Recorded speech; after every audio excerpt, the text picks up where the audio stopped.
Bom dia, vamos ver então nossa nova aula de válvulas de comandos elétricos.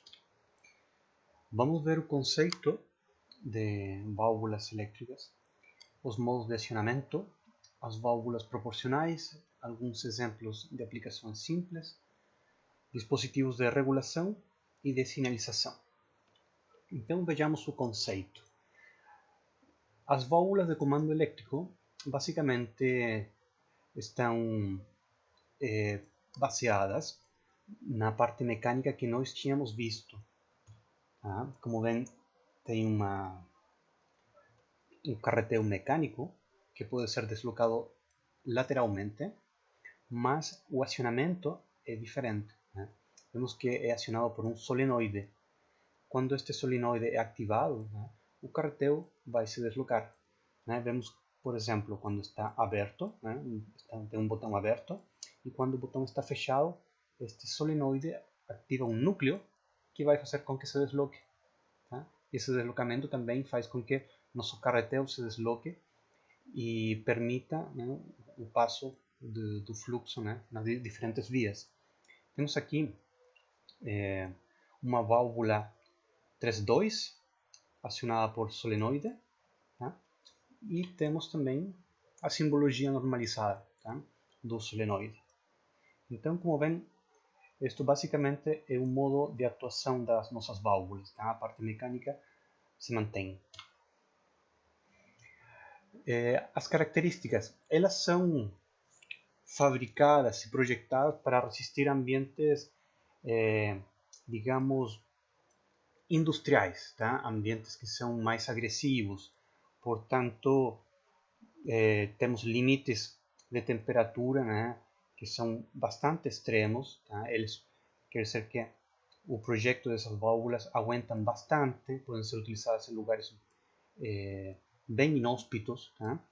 Estão feitos, como falei, para operar com correntes e tensões industriais, tá? Que podem ser correntes contínuas ou alternas. Tá? Vejam que tem uma parte da bobina cujo diâmetro aqui é normalizado, tá? E tem também outra parte que corresponde a um núcleo magnético. Tá? Esse é um núcleo que se desloca e vai movimentar o carreteo na nossa válvula. Esta parte inferior de baixo, esse apontador melhor, essa parte corresponde à parte da válvula, a parte mecânica da válvula, tá? Esse seria o núcleo. Então, montada a bobina num núcleo que se desloca, ficaria nosso conjunto de acionamento elétrico com a válvula mecânica. Tá? Isto todo seria, digamos, o conjunto válvula-bobina. Os modos de acionamento. Tá?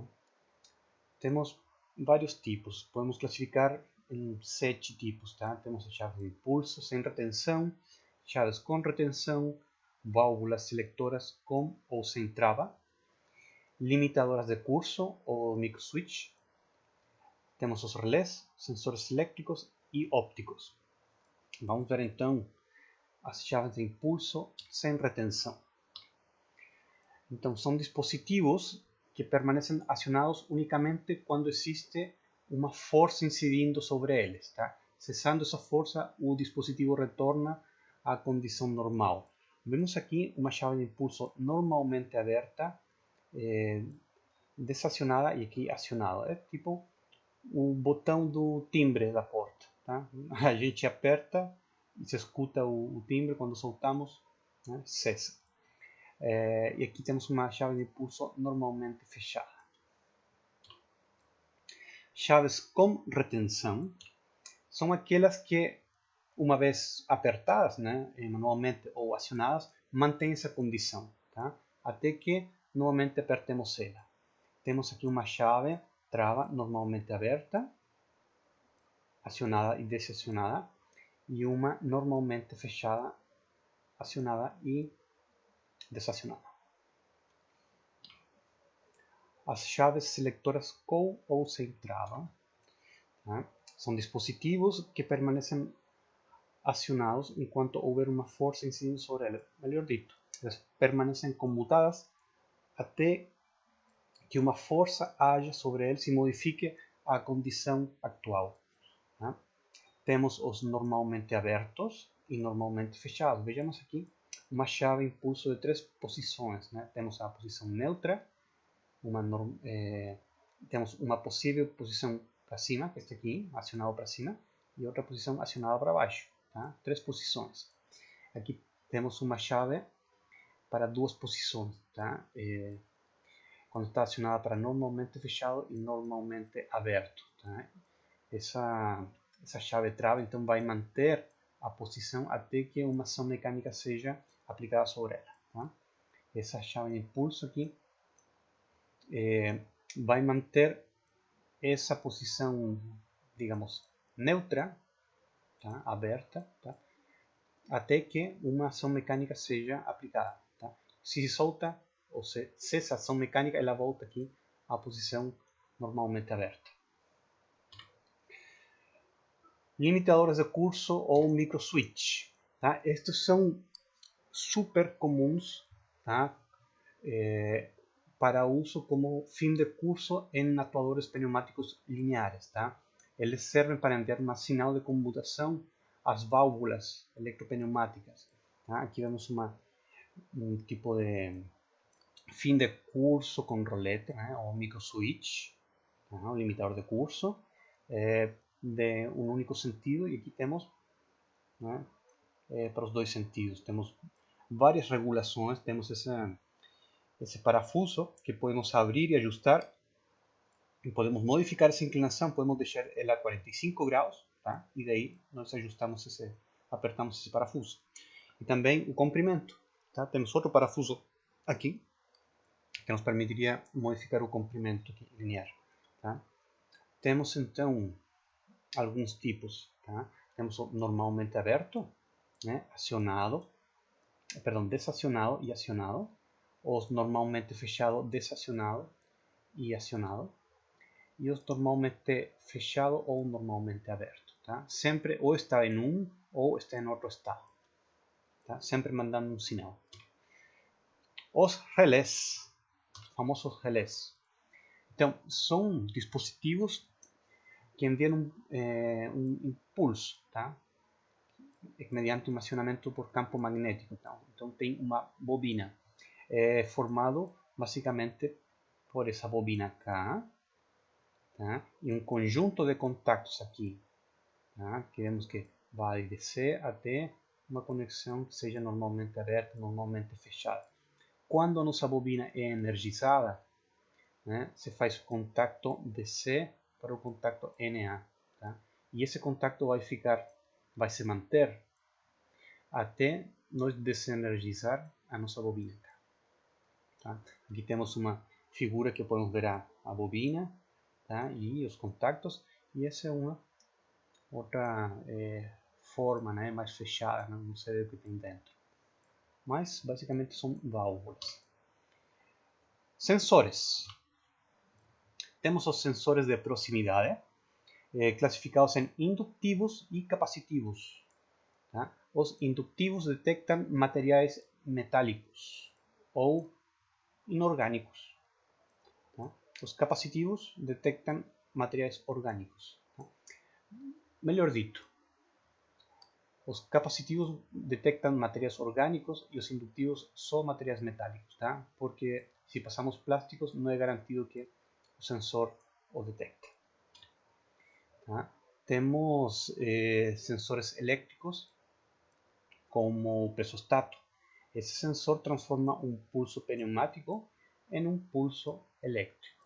Tá? Nós podemos regular para qual pressão seja gerado o pulso elétrico. Um exemplo destes sensores são usados nas máquinas de lavar. Tá?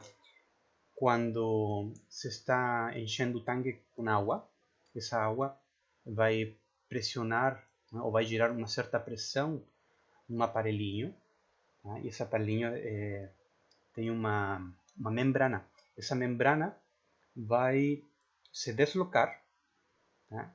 Com essa diferença de pressão, e esse deslocamento da membrana vai fazer com que um pulso pneumático entre no nosso presostato.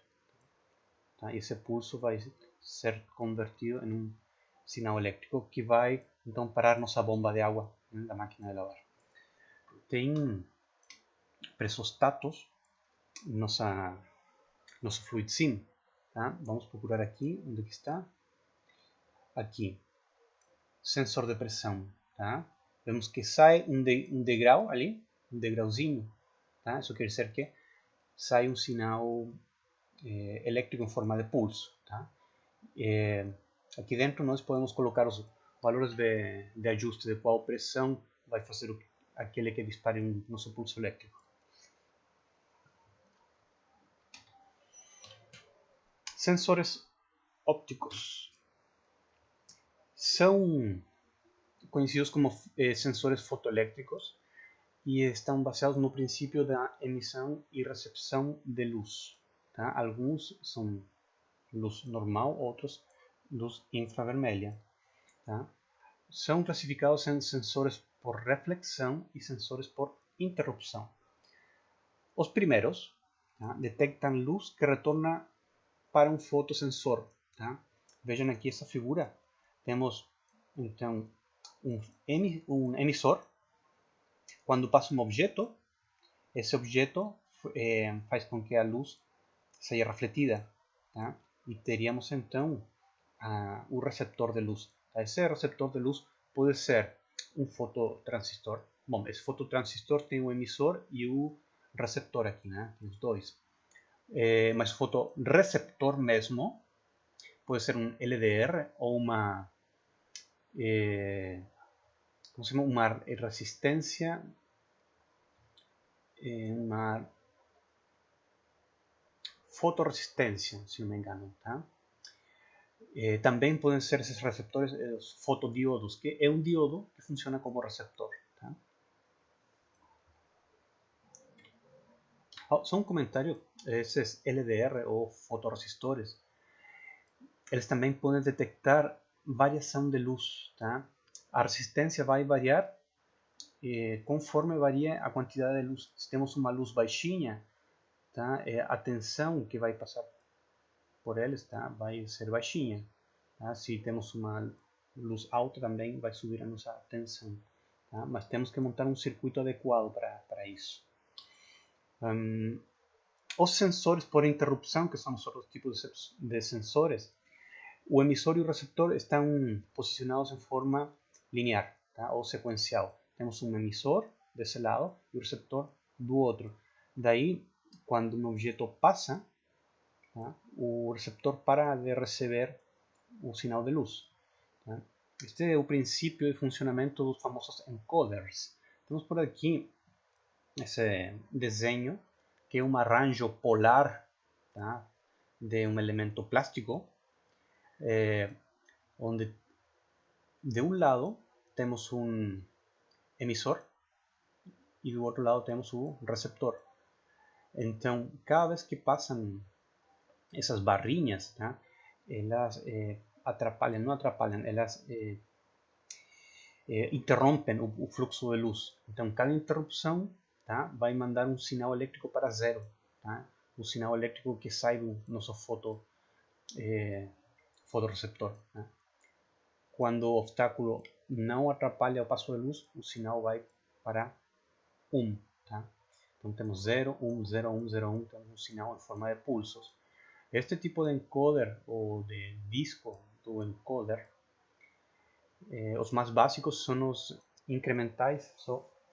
Eles servem para nós conhecer incrementalmente a posição, pode ser posição angular. Se multiplicamos ele por um passo, vamos ter o deslocamento linear, tá? Por exemplo, no uso de um fuso.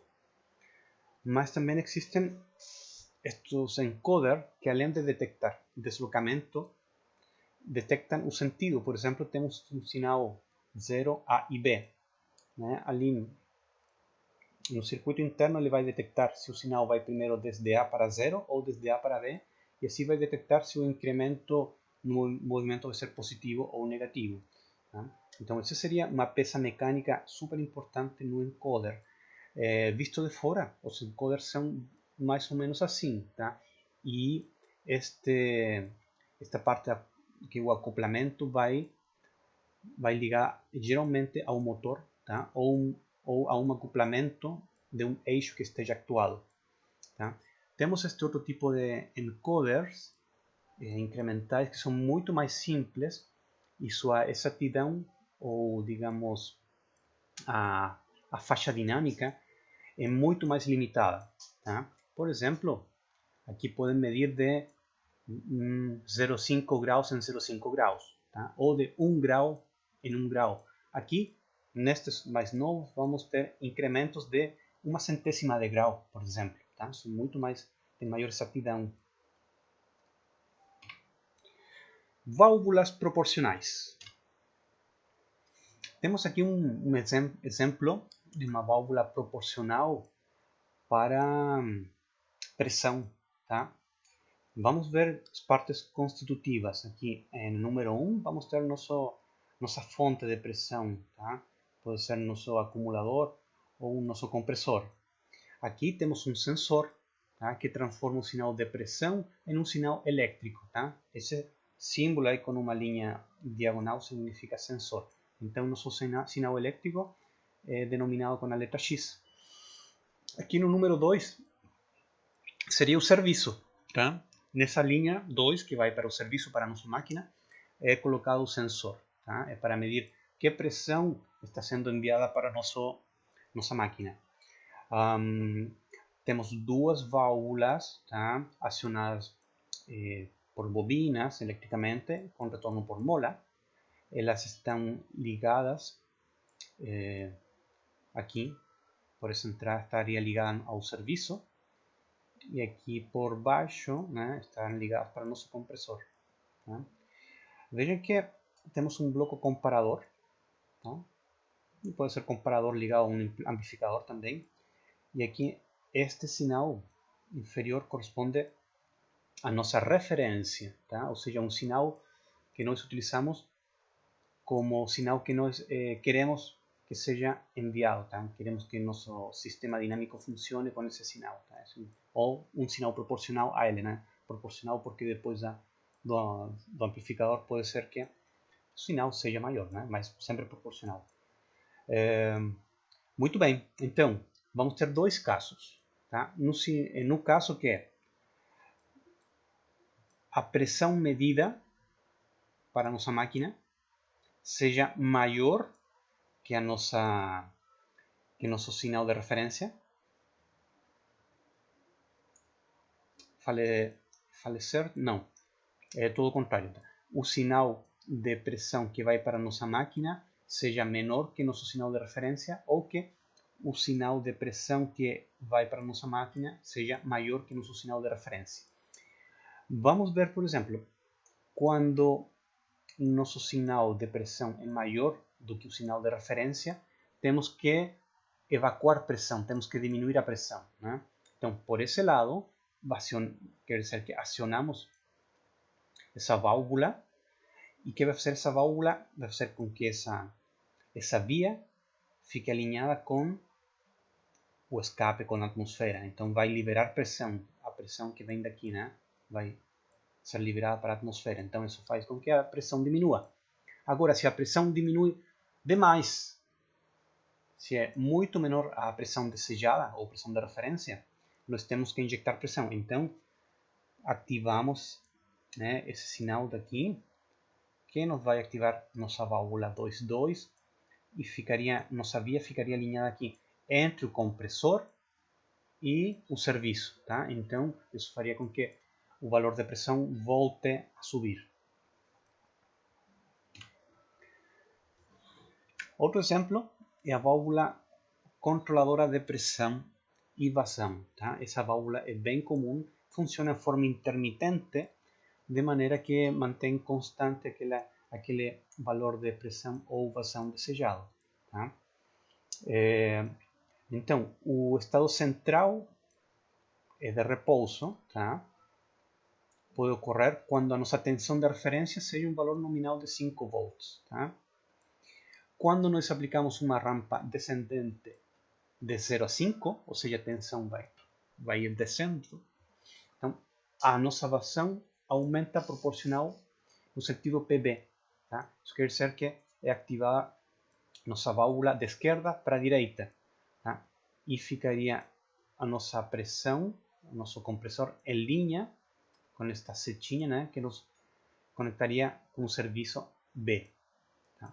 Caso contrário, ou seja, se nossa rampa é crescente, de 5 a 10 volts, a vazão aumentaria proporcionalmente no sentido PA. Né? Então, se acionaria a outra bobina, que faria que o deslocamento do cartel seja de esquerda para a direita, alinhando a via com P e A, né? Ou seja, o compressor com o serviço em A. Tá?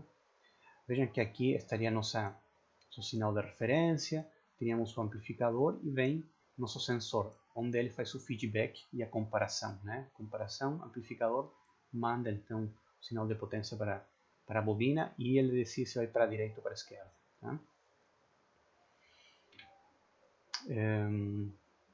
Vamos ver alguns exemplos de aplicações simples. Por exemplo, o primeiro circuito, eu gostaria que vocês façam. Tá? Então, abram seu programa de simulação FluidSim e aproveitemos, tá, fazer esses exercícios que vão dos mais simples até alguns mais complexos. Então, diz, circuito 1, ao acionarmos um botão de comando, a haste de um cilindro de simples ação com retorno por mola deve avançar. Isso quer dizer que apertamos um botão e um cilindro de simples ação avança. Só isso. Tá? O que mais? Diz, enquanto mantivermos o botão acionado, a haste deverá permanecer avançada. Ao soltarmos o botão, o cilindro deve retornar à sua posição inicial. Tá, então isso nos diz que podemos colocar um sistema de retorno, mas se pode ser acionado pela mesma mola do nosso cilindro, né? Então este é um exemplo dos mais simples que possamos ter, mas sei que muitos já devem estar se imaginando qual seria a solução. Tá? Mas o importante é que vejamos como montar ele, tá? E onde pegar as nossas ferramentas. Então, vamos primeiro no nosso menu, tá? Com os elementos de circuito. Primeiro colocamos um compressor, tá? Um sistema aí para preparar o ar, né? Um condicionador de ar. Aparece nosso cilindro de simples ação e retorno por mola. E o que mais? E uma válvula, né? Qual válvula é utilizada nos cilindros de simples ação? Uma válvula 3.2. Né? Colocamos nossa válvula 3.2. Lembremos de conectar então a pressão e na outra via ou no outro orifício da nossa válvula temos que colocar um terminator, né? Que é uma saída para a atmosfera. Né? Aqui tem, por exemplo, silenciador ou estes dois que são para a atmosfera. Tá? Não vamos colocar um tampão. Tá? Cuidado. Ok. Agora, como o nosso cilindro vai ser actuado eletricamente, temos que colocar nele uma bobina. Tá? Então vamos colocar neste lado da nossa válvula uma destas opções. Vamos colocar manualmente. Temos manualmente todos os botões que são manuais, então não servem. Os mecânicos, né? Temos, né, os roletes que não servem. E aqui está, os pneumáticos ou elétricos. Aqui temos esta bobina, né? Vamos colocar uma bobina e como queremos que retorne automaticamente, vamos colocar um retorno por mola também. Tá? Vamos ver o que passa. Bem, como temos que fazer um circuito elétrico que controle nosso sistema pneumático, vamos ter que ir aqui na parte do menu Onde está nosso circuito? Aqui. Tá? Temos uma fonte aqui, temos que colocar o positivo e o negativo na nossa fonte elétrica, 24 e 0 volts. E nosso circuito vai ser montado aqui entre os dois. Tá? Vamos precisar primeiro de um botão. Cadê nossos botões? Aqui. Um push button, mais simples. Tá? E o que mais? Uma bobina. Tá?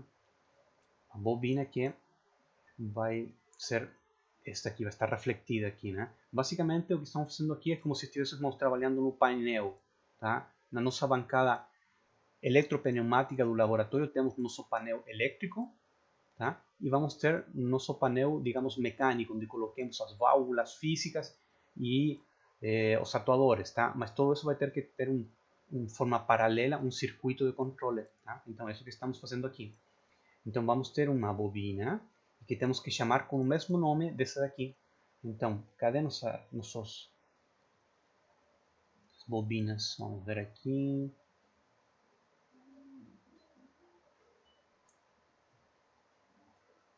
Não sei se me passei. Aqui está. Relé. Ou válvula solenoide. Essa daqui. Uma válvula solenoide. Tá? Então, ligamos tudo. Montamos nosso circuito. Tentar deixar ele reto. Aí sim.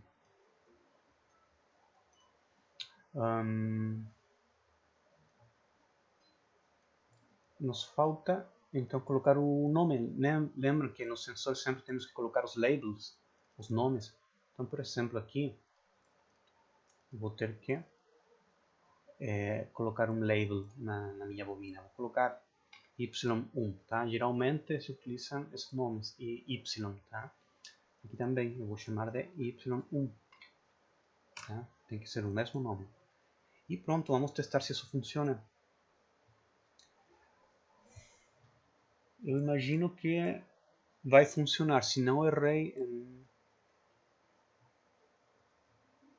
em nada. Vamos verificar aqui, fazer uma revisão por cima antes de simular. Eu acho que isso daqui tem que ser trocado por estes daqui. Vamos tentar assim para ver que dá, se não trocamos. Aham, vai dar um... Não deu nada, vamos ver o que passa. Se aperto o botão... Ah, funcionou. Funcionou. Muito bem, é isso aí. Então, o que dizia o enunciado, se eu aperto e mantenho pressionado, o cilindro pneumático fica avançado. Quando soltar, ele recua. Então, perfeito. Tá? Então, aprendi. Eu posso usar esses valores aqui de 0,24 volts do ladder. Eu errei, tá? Para ser mais preciso, eu teria que ter usado esse, tá? Perdão, esse daqui, o power supply. Tá? Eu vou trocar esse aqui de baixo e esse aqui.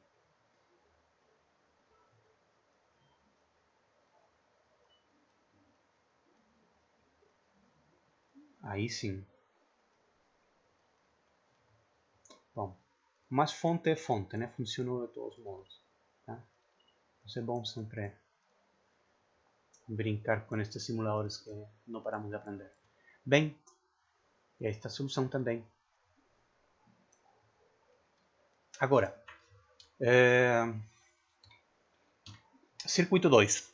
Diz, um cilindro de ação dupla deve poder ser acionado de dois locais diferentes e distantes entre si, como, por exemplo, no comando de um elevador de cargas, tá? Que pode ser acionado do solo como da plataforma. Tá? Então, temos que ter um cilindro, agora é dupla ação.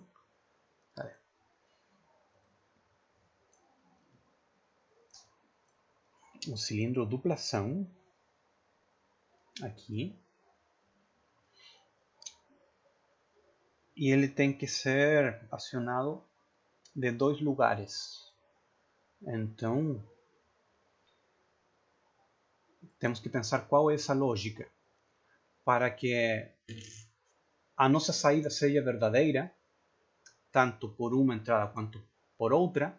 Essa é uma função lógica OR, né? Eu posso enviar um sinal, né, da planta, ou, né, vamos pensar desde o térreo, ou também desde o mesmo elevador, tá? Ou de um segundo andar. Tá? Então, dos dois lugares diferentes, eu posso apertar qualquer um dos dois, que meu elevador vai ter que funcionar. Então, é uma função lógica OR. A função lógica OR corresponde a um circuito em paralelo, tá? Porque o sinal pode chegar tanto por um quanto por outro. Tá?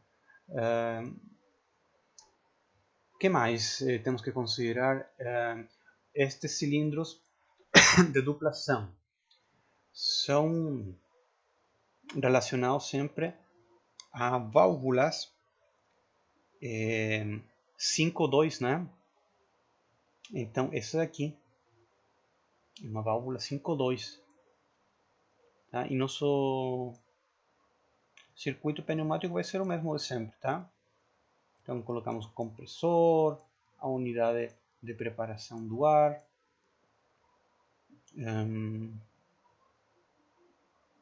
E é isso. Então, vamos fazendo as conexões da parte mecânica. Vamos colocar a pressão aqui sempre no local do meio, tá? Se queremos um funcionamento normal,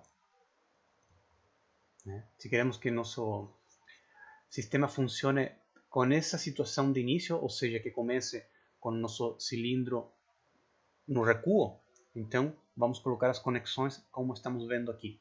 Tá? Se queremos que ele comece distendido, as conexões vão ter que ser as contrárias, tá? Mas esse não vai ser o caso. Vou fazer o exemplo aqui. Tá? Essa condição faz com que nosso circuito comece com o cilindro distendido. Né? Vou fazer aqui o exemplo. Me está dando erro porque não coloquei saída para a atmosfera. Então, ok. Eu coloco um terminator aqui e outro aqui. Vamos ver. Vem? Então, a posição inicial vai estar distendido. Tá? Mas não é isso que queremos. Tá? Então, vamos começar no nosso esquema normal. Assim. Beleza. Né? Então, posição inicial, recuado. Que mais? Vamos ter que colocar então um acionamento elétrico. Tá? Novamente, colocamos aí um solenoide. Tá? Vamos colocar um retorno por mola, tá? Para que ele volte sozinho. E já vamos colocando um nome aqui. Vamos colocar, sei lá, I2. Y2, para variar. Tá? E voltamos a usar nossa parte elétrica. Vamos no painel elétrico e procuramos as fontes. Aqui, Power Supply 0, 24 volts. Então temos que fazer um circuito em paralelo. Tá? Nosso circuito em paralelo, vamos ter dois botões em paralelo. Um aqui e outro aqui. Também podemos colocar nomes nesse, né? Vamos colocar S1, o botão que está no primeiro andar, S2, né? S2 é um botão que vai estar em outro andar. E pronto, vamos fazendo nosso circuito, né? Opa.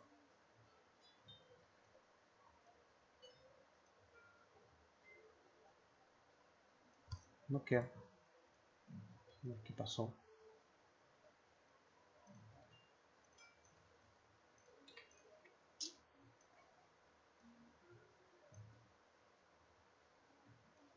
Aí sim. Mas se nós deixarmos no circuito assim, ele não vai funcionar. Né? Não fica legal assim, falta alguma coisa, né? Aqui falta, na verdade, um relé, tá? Um relé que ativa nossa bobina, tá? Então vamos colocar esse relé aqui no solenoide, tá? Então agora sim, vejam que ficou tipo um selo, isso chamado, é um selo mesmo? Não, não é um selo, ainda não. Quero que ele fique em paralelo. Ok, aí está. Então, nosso circuito se fecha se nós apertarmos aqui, né? Fecha de 0 para os 24 volts. Ou fecha se eu aperto aqui, né? Fecharia por esse outro caminho. Tá? Fecharia no circuito. Não vamos esquecer de colocar o label Y2 aqui. Tá? Vamos ver se funciona. Então, vou no térreo, aperto. Beleza, chamou. Vou no outro andar. Funcionou. Então, qualquer um dos dois serve, né? Faz a chamada do nosso atuador.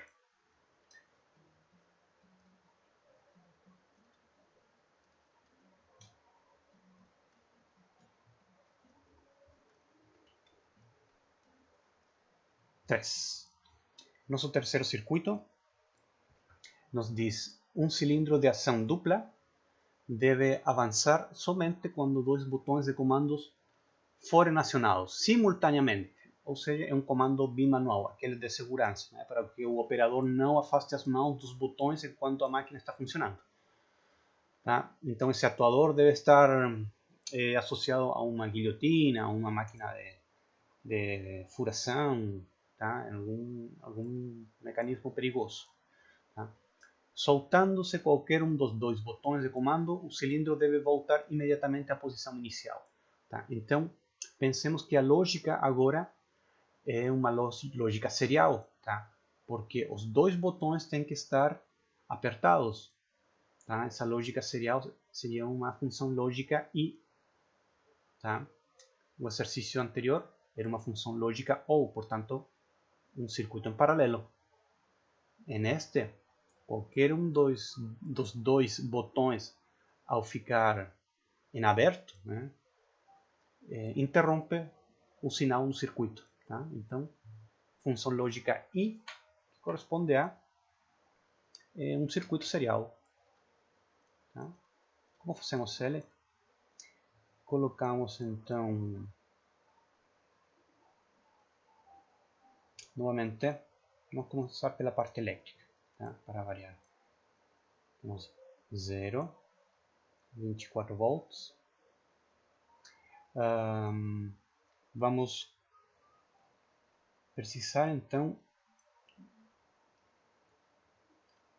duas chaves, né? Dois botões, porque nosso circuito é um circuito em série. Assim, colocamos eles em série e também colocamos nosso solenoide aqui.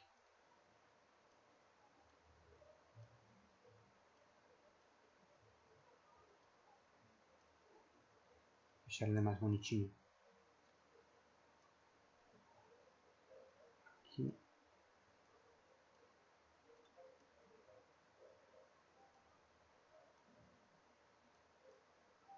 Bom,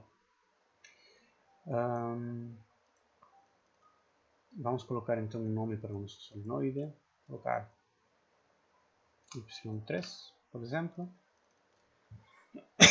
A parte elétrica estaria pronta, né? Um circuito serial. Posso colocar aqui S1. É bom colocar nomes a todos os elementos do circuito. S2. Fique bonitinho. Aí sim, aí gostei.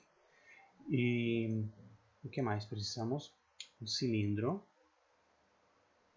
Vamos pegar o mesmo anterior, que era um cilindro